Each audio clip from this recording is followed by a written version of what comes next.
Welcome to Joe's Astrology. Yes, I said astrology.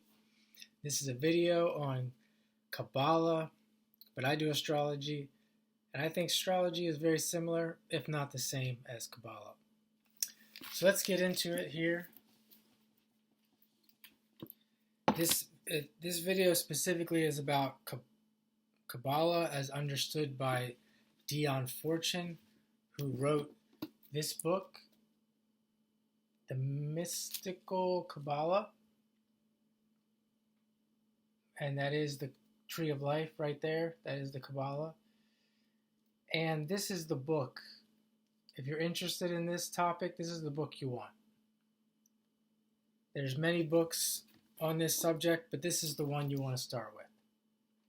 And then go from there. Because what you're going to learn right off the bat and get it right immediately is that this has nothing to do with Judaism. Absolutely nothing to do with Jewish mysticism, the Jews, Judaism, none of that. And there's tons of videos, and the reason why I'm mentioning that is because there's tons of videos on YouTube telling you otherwise. There'll be tons of people out there telling you otherwise. I think one of my friends, when I first mentioned this word to him, it was just Jewish this, Jewish that. Guy doesn't know a thing about Qabalah, never read a book on Qabalah, doesn't think he needs to read any books on Qabalah, doesn't need to think he needs to research it, he already knows. So if you found this video and you found this book, you're off to a good start. Now, this book is only 300 and some pages. And let's look at the table of contents. It gets into what the Qabalah is, and it gets into a lot of the things I just mentioned. Because this is so old. This is like ancient. So it's not 100 years old. It's not 200 years old. And then she gets into what these circles are. They're called Sephiroth. And what I mean by astrology, if you know about Qabalah, then you know what I'm talking about. If you don't, this could be known as the moon, Mercury, Venus, Sun, Mars, Jupiter, Uranus, Saturn, and Neptune.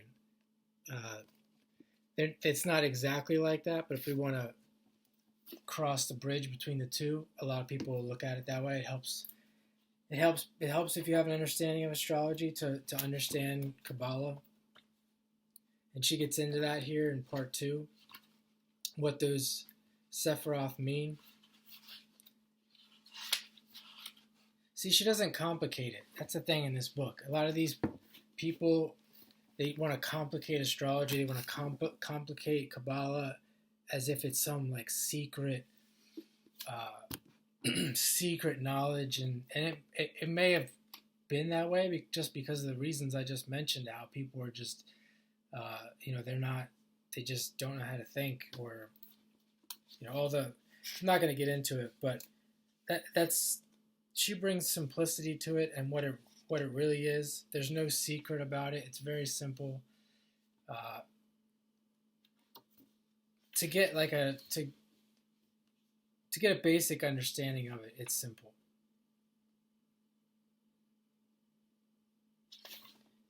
That's basically it. It just goes through what the Sephiroth are, and she gives points, or like almost like verses, to try and simplify it as much as she can. That's the beginning. That's the beginner's book, and then here is where the real work begins, right here, when you're studying Dion Fortune. So this book gives the practice. No, I'm sorry. This book gives the theory. It'll teach you about what Qabalah is. This will teach you how to use it, and the practical use of Qabalah. And these are novels. So she's taking the the practice of Kabbalah, and she's put them in these novels. And you could say it's like hidden in these novels. I mean, it's not hidden, but as you can see here, I have this book. It's called Moon Magic, and these are all tabs that I've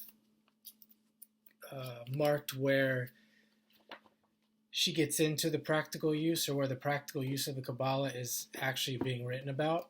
Because this is a novel, it's just a story about people. So you have that one there, Moon Magic, which is the sequel of The Sea Priestess. You can see I have that one all marked up as well. Just so you can go back to it, like I can go back to this book. And even though I've read this like 4 or 5 times.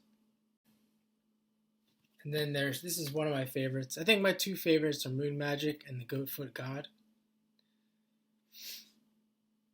And this book is about has a lot about the god Pan in it. You can see that one's all marked up. I'm going to try to find something in here.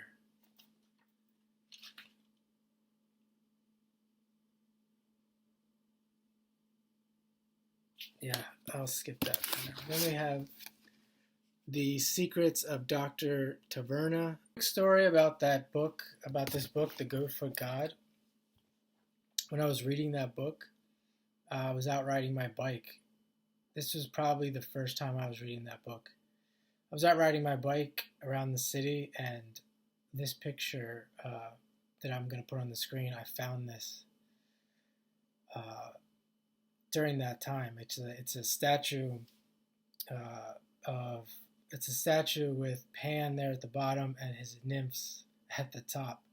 And like I said, I found that while I was first reading that book. Then we have The Secrets of Dr. Taverna.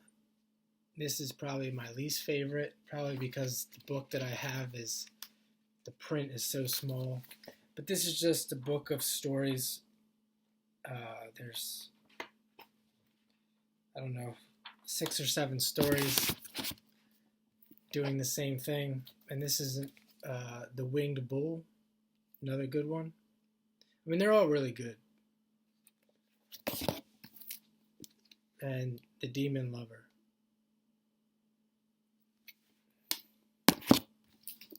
So this is the theory.